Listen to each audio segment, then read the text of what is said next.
Welcome everyone to the Directed IRA podcast with Matt Sorensen and Mark Kohler. We're delighted to be with you today, answering your questions about taking control of your retirement. And you know what? This is going to be like a speed round. Like I've never been speed dating. It looks pretty intense. This is speed round Q&A because you'll notice already by the length of the show in your playlist that it's under a half hour. But this is where Matt and I get busy with important operational issues to help all of you as clients of the law firm or Directed IRA. And you know what? We get busy, but rather than just cancel the podcast, we said, you know what? We need to show up for our listeners. Yeah. So yeah, we got to do it. So here we are. And those of you that put in your questions, remember, this is open forum. This is the time we can answer your questions. Those that did, put them in at directedira.com/podcast, hit the ask a question box, and you can throw in some questions. We've got some awesome questions in there. We couldn't let these go unanswered. We just, we had to answer the call. Because David had a great question here. And I'll just start us off with David. All right. And I've got a whiteboard that we can turn to as needed. So for those watching on YouTube, there's a whiteboard experience. For those just catching this on your favorite podcast channel, you'll have to just imagine what this could look like. But we're going to try to rock it. We're going to go quick. Maybe we'll get through 5 or 6 questions. Thanks everybody for being here. Okay, Matt, you run. David. All right. David said best podcast ever! ! Wow. Had a great experience at Directed on his solo K. Woof. So he flips property and he wanted to ask about triggering Ubit by flipping property. Now, for those of you that watched real estate or listened to the podcast last week on real estate development, you heard a little bit about Ubit. So just give a quick reminder for any of you. If you're flipping real estate in an IRA or 401k, and don't get duped. Some people are like, solo 401ks don't pay Ubit. No, they don't pay UDFI. There's an exemption on that. But flipping from Ubit, even the solo 401ks, you got to worry about it. So our rule of thumb is you can flip 1 or 2 properties a year in your IRA or 401k. Don't worry about this Ubit tax, which is 37%. But if you're flipping 5 or more a year, watch out for Ubit. 3 or 4, you're in a gray area. So this Ubit tax is something that applies to IRAs or 401ks when they're in the business of real estate, and flipping or real estate development can be one of those areas where you can get tied into being in the business of real estate as opposed to investing. And just a tip for everyone too, check out last week's podcast on doing real estate development in your IRA. A lot of questions around this similar topic. Okay, now I put on the whiteboard, everybody here, a comparison of Ubit on the left compared to UDFI on the right and a line down the middle.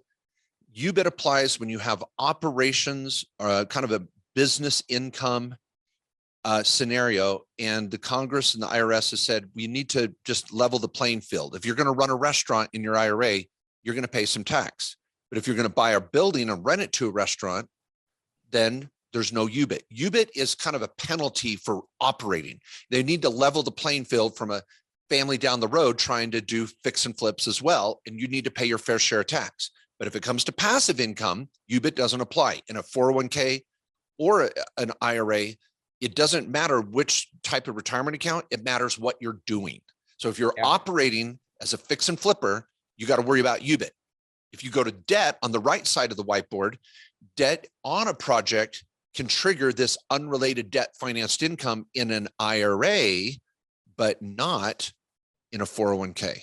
So that's where people get it confused. 401ks exempt from the Ubit, UDFI conversation, but not Ubit. Okay, so Matt, let's jump into his question. Real estate only. Okay, all right. Next question was. Oh, well, what was his question? Just that does it apply? Yeah, does it apply? Yeah, that was the question. So Ubit, operation, business, fix and flips, yes, apply in a 401k or an IRA. Okay, cool. Next question. All right, Vikram asks, what are the withdrawal rules for income generated after paying Ubit in a Roth IRA? Can I withdraw those income without penalty like the contribution amount? Ooh, so I see what Vikram's trying to get at here. Let's say you had Ubit. You flipped 10 properties in your IRA or 401k. You paid the Ubit, and let's say it was a Roth account, either Roth IRA or Roth 401k. What Vikram's asking is, hey, I paid this Ubit tax. Can I get that money out of my IRA now? No. That's a different thing.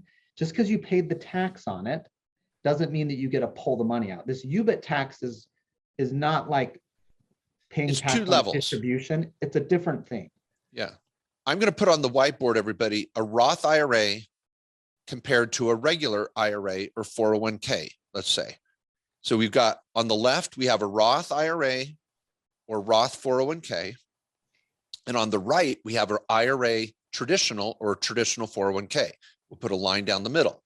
Now, if a Roth IRA creates an LLC and then goes up and does flips, or you have a traditional IRA and 401k that creates an LLC and then goes up and does flips.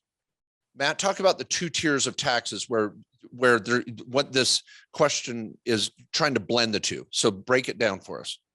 Yeah, well, if you got the on the Roth side there, right, you're doing the flips. Let's say you paid UBIT, you're going to pay that at the Roth IRA level. The Roth IRA is going to pay that tax. And then the money is in the Roth IRA. You know, you keep the profits, obviously, you just have to pay the tax.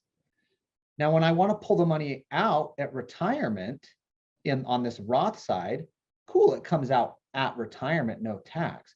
But you don't get to pull it out earlier just because you paid UBIT. It doesn't turn it into like a contribution that you can pull contributions out at any age. So you still got to wait to hit retirement age. Now on the traditional side on the right there, you know, this is tax deferred. So you had to pay the UBIT up there on the money. Then when you pull the money out at retirement, you're paying tax again on the profits as you pull money out. Now I would add, as some of you are seeing this diagram, Matt said something that technically is correct, but visually it can confuse us. He said, well, the Roth IRA will pay UBIT, but then you pay tax when you, or don't pay tax when you pull it out of your IRA or a Roth if you pull it out before age 59 and a half, let's say. But what I was trying to visually do here, and Matt, you know what I'm trying to do, is I'm trying to say UBIT applies before you try to pull the money out of the Roth or out of the IRA. So it's kind of this two-tier scenario. UBIT's up above, and the tax you might pay as an individual beneficiary of your retirement account is down below. And so yeah, don't think paying UBIT somehow changes the equation on the tier 2 at the bottom. That's going to depend on your age and the type of retirement account you have. Yep. Good point. Now, I will say this in this diagram, this is kind of fun, and I'm going to use a different color, is because I'm going to switch to, I put tax in red, the example in black. Now in blue, I'm going to say, this is master's level, everybody. Woo, is you take this, blue. Yeah, you take this LLC and you turn it into a C Corp. And when we turn this LLC into a C corporation, now you get rid of UBIT and you add a corporate tax level at the LLC level. And folks, that's a good thing. You don't want to be afraid of UBIT or corporate tax. People, what you want to focus on is, how much money am I making? Am I better off buying a stock or mutual fund or ETF in Wall Street? Or can I make some good freaking money flipping properties, even if I do pay some UBIT or corporate tax? Yeah. Don't be afraid of UBIT. Just know how to deal with it. And remember, this UBIT here, you're only hitting if you're doing a lot of deals. Someone just flipping 1 or 2 properties a year in their Roth, which is hard to flip more than that, right? Yeah, I mean, true. These are rehabs involved. So it's only going to apply to those your like hardcore full business type flippers where you're doing a lot of deals in your retirement account in the same year, more than just a couple. Yeah. Okay, go ahead, Matt. Next question. Okay. Brittany asks, I would like to build a backyard ADU, accessory dwelling unit, on my property in California to use as a rental. Is it possible to use funds from my self-directed IRA to buy the ADU? Is there an issue with having it built on the property they personally own and live on? Whew. Wait, great. Oh, look at this little diagram going. You like that? Look, here's your ADU off to the side. So people, what I've drawn on the whiteboard here is a property. Here's our street out in front. And you've got your primary residence where you live at this big house right off the curb.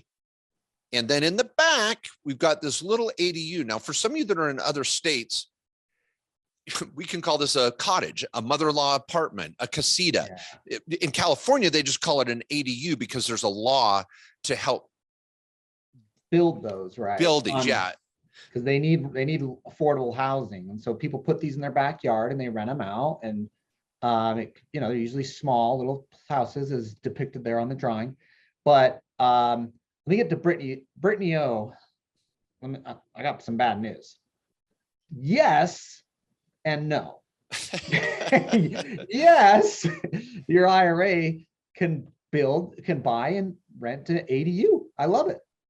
But no, it can't be on your personal property where you live. Mhm. Now, maybe your neighbors, or maybe you buy a rental in your IRA and it owns the front part and it builds an ADU in the back. That's okay, but you cannot put it on the property you personally own, whether you live on it or not. That would be prohibited. Okay. Now I'm going to give you option 2. And what's her name? Brittany, you said? Brittany. Okay, O. Brittany, here's an idea. You want to put an ADU in the back of your primary house lot, and it's going to cash flow and you're going to love it. Here's what you do. You go to your family member, your friend, a neighbor, and say, hey, I'm going to create an LLC for this ADU. And I need a construction loan or X dollars to go build this thing.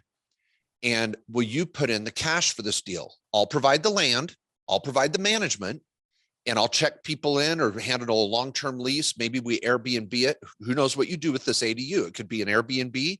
It could be a long-term rental, a monthly rental for professionals and executives at a local hospital. You could do all sorts of rental strategies here. But what you do instead of using your own IRA is you create this LLC off to the right, and you as an individual take 50% of the deal because you are providing the land and you're providing the idea and the management and everything that a person with an IRA would kill for. I mean, I've got clients with a list of people that would love to do a project like this if they had the right person. And you're going to find that same list of people once you start talking about this. So go out and find John Doe or Mary Jane and say, hey, will you throw in X number of dollars from their IRA or Roth or 401k? And say, let's form an LLC and build or, remodel or whatever we have to do for this ADU. And I'll split the profit with you 50-50. Very doable, right, Matt? Yeah, love it. One of the concerns that I could see happening though, people, is they say, well, I want out. I don't want to, you might want to live in this house for the next 30 years or 20 years or 10 years. So the exit strategy for this person investing in your ADU, that's a big question mark, because they can't get out of this until you're willing to sell the whole property, because your home is a part of the property and you're going to have to sell out to move out and get rid of this ADU. So I would probably put in your LLC provisions that you have first right of refusal. Now your IRA could not buy them out because again, it's on your primary residence lot, but you could buy their IRA out at some point. Maybe you refinance the whole property with your primary mortgage and buy them out at some point. Set a price, make sure there's a procedure for this. Don't go into this with a handshake and no conversation about the exit strategy. What if we do some emails though? I have emails, Mark. I've got emails. Oh yeah. Those are fun in court. Oh, I love it. Yeah. So right. have an exit strategy to buy them out at some point. Or you say, when we sell the ultimate property, we'll appraise the ADU in the back and we'll split the profit on the appraisal over and above the appraisal today. So what you want to do is kind of freeze the value. You say, right now, this lot in the back is worth X with no unit on it. If we go build this and we go to sell the property in the future, whatever that back portion is worth with that additional unit, we'll split that 50-50. And so there's so many ways to tackle it. Just make sure you address the exit strategy. And I put that on the whiteboard here. Okay, cool. Next topic. All right. Cedric DeHue asks, I have an inherited IRA LLC which owns a rental property. Okay, cool. Will I restart depreciation on the rental property when I distribute the rental property to myself at the end of 10 years? Or will the rental property experience 10 years of phantom depreciation while in the LLC? Thanks, Cedric.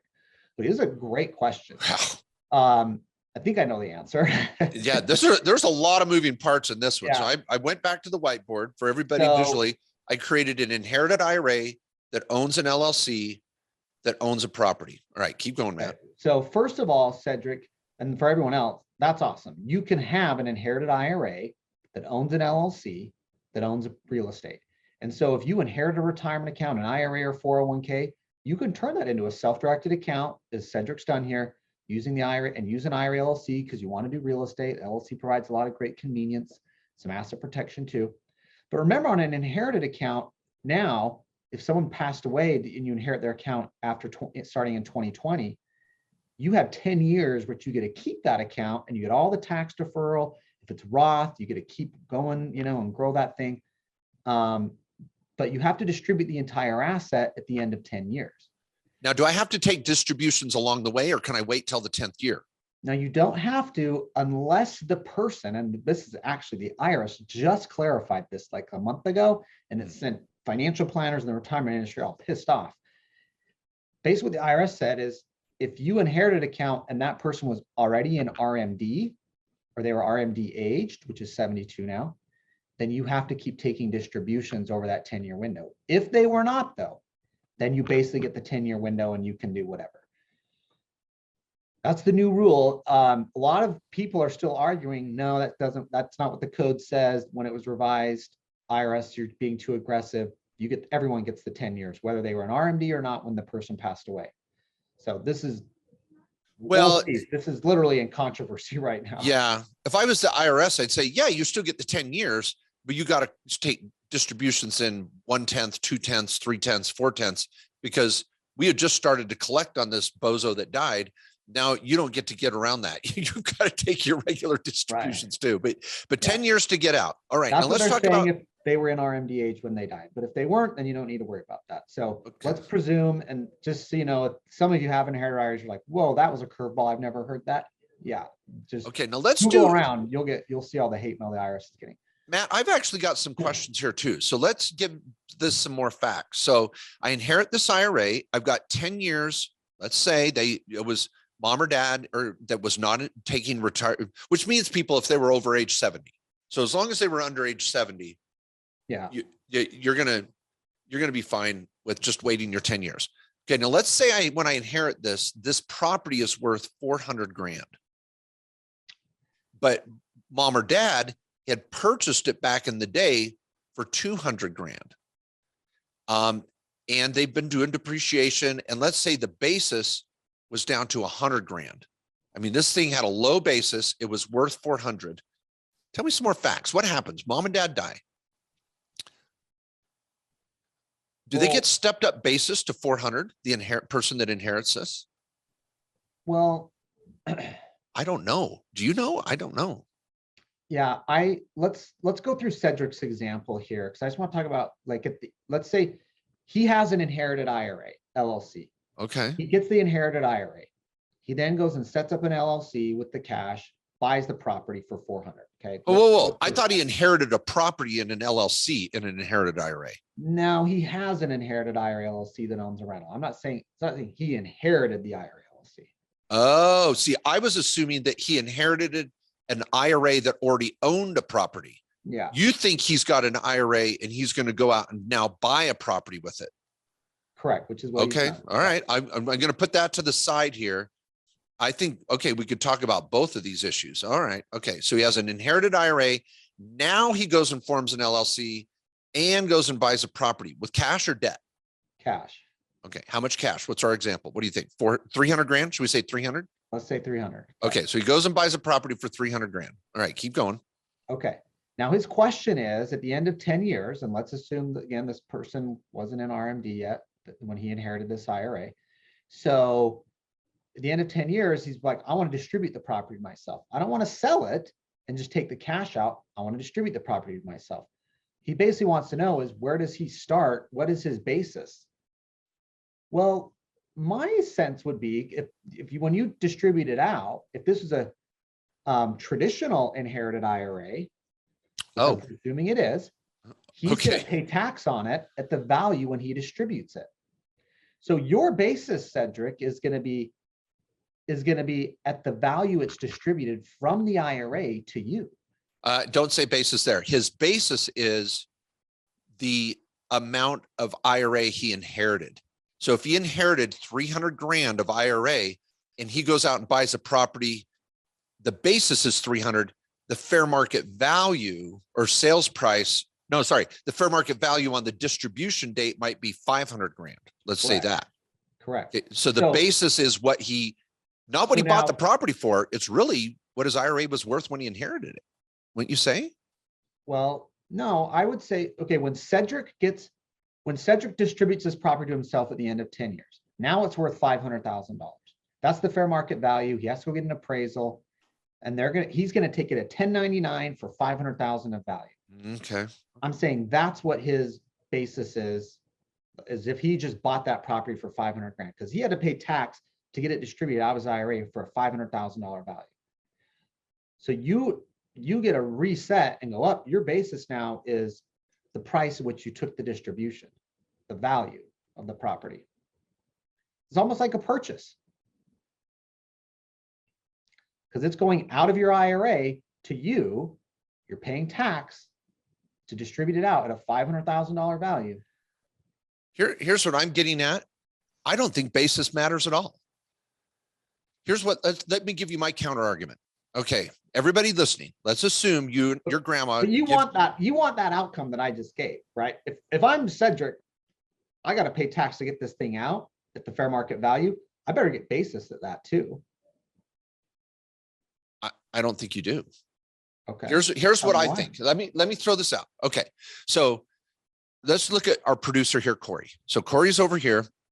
He inherits grandma's IRA for 300 grand. Okay, so he's over here, says, I wish. You wish your grandma was dead? You know, shame on you. I can't believe you. You know, this is a hypothetical and I don't appreciate that comment. Okay, all right. Okay, so 300 grand, he inherits this IRA for 300 grand. Now, if he drained the 300 grand, let's assume it's a traditional IRA, he could drain it today and he'd pay tax on 300 grand. Yep. Everybody, it's not a Roth. He's just had this inherited IRA from grandma. But he says, no, I'm not going to take the 300 grand. I'm going to go buy a property and sit back for 10 years. So he buys a property down in Texas. I know Corey's a Texas guy. He likes the Cowboys. Don't judge people. I know it's annoying. But 300 grand, he buys this property down in Texas. 10 years from now, it's worth 500 grand. It's 10 years. He's got to take a distribution. What's his IRA worth? 500 grand. He's going to be taxed on 500 grand. Yeah. I don't think basis matters at all. And nothing. Yeah, you have a $500,000 IRA. Right. But he wants to know, now I own it personally and I'm turning it into a rental personally. Do I start basis at 500 grand now that it's on my personal return as a rental? That's what I'm saying. Yes, that's where your basis. I agree. It doesn't matter yet until then. Okay. Yeah. So then moving forward on day 3, 10 years and 1 day from now, Corey, you would form a new LLC owned by you, and you're going to take this property you just got that you paid tax on for 500 grand and pop it in there. And now you can depreciate it. I just had a call this morning. Normally what you do, people, is you take 20% and allocate that to land value and then 80% to the building. So you'd start depreciating 400 grand of building and you'd have 100 grand of land, but you'd pay tax on the 500 when you distribute it. If it was a Roth IRA, there'd be no tax at all. Yeah. But I still think you would take it into basis if it was Roth at the fair market value of the distribution. Yes, I would agree with that. Yeah. But I think we're both right here pointing out that basis inside the LLC, inside the IRA during that 10 years, it doesn't matter, people. Yeah. It doesn't matter. It's the basis when you walk away that I can see what Cedric was wondering about too. Corey has a question about your grandma. Okay. All right. Okay. Corey says the show time is up and we're going to finish. I got one last question. Yeah. One last question. You're the one that said 1 o'clock. I know. You know? I got a good one here. Okay. All right. Go ahead. Okay. This is from Ann. This is actually from the Main Street Business Podcast question. I remember this one because it had the most likes on there to answer. So okay, she asked, you mentioned putting an LLC between the self-directed IRA and the investment that the self-directed IRA is making in order to eliminate interacting and paying the IRA custodian every time we do something where it might be required. Yes, so that's the diagram we've been showing here. IRA owns an LLC, LLC owns the property. Her question is there an optimal state to put the the LLC. I live in Oregon and have LLCs in Oregon for operating income, and Michigan, Pennsylvania, and Wyoming already for passive income. Okay, and what we're going to do with your IRA LLC that's owning real estate is what we're going to do for your regular LLCs that own real estate. We want to set up the LLC in the state where the LLC is buying real property. So just because you're in Oregon doesn't mean we want to set up an Oregon IRA LLC. If this LLC is buying Oregon property, sure. But if it's buying Pennsylvania property, we're going to set up a Pennsylvania LLC. So the IRA LLC, we're always going to set it up in the state where you're buying property. And if you're buying property in 2 states, let's say you're buying in Pennsylvania and Michigan, we'll do a Pennsylvania LLC, then we'll register it next over into Michigan. If you're buying the next property in Michigan, and it can be an LLC that's working in 2 states. But we're focused on the state where you're buying the property. I love it. And for those watching on the whiteboard, we went back to our same diagram, IRA at the bottom, LLC, and then the LLC owns the property. And I put that Ann here is in Oregon. And what's interesting is, let's say Ann's from Oregon. She inherited this IRA from her grandma that's in Florida, and she has an LLC in Michigan, but she's going to go buy a property in Oklahoma. So we got 4 states involved here. And the question on a multiple choice exam would be, which state do I set up my LLC? Well, you'd set up a new LLC in Oklahoma because the property is in Oklahoma. I don't care that Ann's from Oregon. I don't care that the inherited IRA was from Florida. And I don't care that you already have a Michigan LLC or rentals in Michigan. We are going to set up the LLC in the state where your rental is. So just a little visual with some examples. Matt, great answer. I thought it was pretty good. All right. Thanks, everyone. Keep sending in the questions. Go to directedira.com/podcast. That's where you can submit the questions. We always want to hit them on these open forum shows. We'll try to do one of these every few weeks. Don't forget the Self-Directed IRA Summit coming up April 21st and 22nd in Southern California. Oh my gosh, did I get those dates wrong? No, you got it. You got it. Now, okay, I want to say this to everyone. Yeah. What we're doing. SDIRAsummit.com. Yeah, SDIRAsummit.com. And this is going to be freaking awesome. We are going to try to make this a hip seminar. No more of this boring CPA, attorney, blah, blah, blah. We are going to have a cocktail party. We're going to have some lunches. We're going to have a lot of networking. We're going to have good music. VIP dinner. There's a VIP dinner. Yep. With some limited capacity. So and the VIP tickets are going fast. I think there's like 10 or 15 left. Okay. And the VIP dinner includes some one-on-one time, I should say, with the speakers will all be at the VIP dinner, good food, and we're going to have a lot of music. We're going to have fun. And for those of you that are professionals, financial advisors, CPAs, or attorneys, you get continuing education credit for this. The basics and kind of the run-up is going to be on Thursday afternoon, the 21st. Make sure you're there. I know some of you think you know it all, but if you have not been through the basic courses of Matt and I at some of these summits, you need to come that first day. There's going to be a lot of fun that night leading up to the main day, which is on the 22nd. And who doesn't want to be in Southern California in April? I mean, this is just, it's going to be gorgeous. So it's going to be awesome. Yeah. All right. Well, we'll see you there. Thanks, everyone. We'll be back, of course, next week with another amazing episode of the Directed IRA podcast.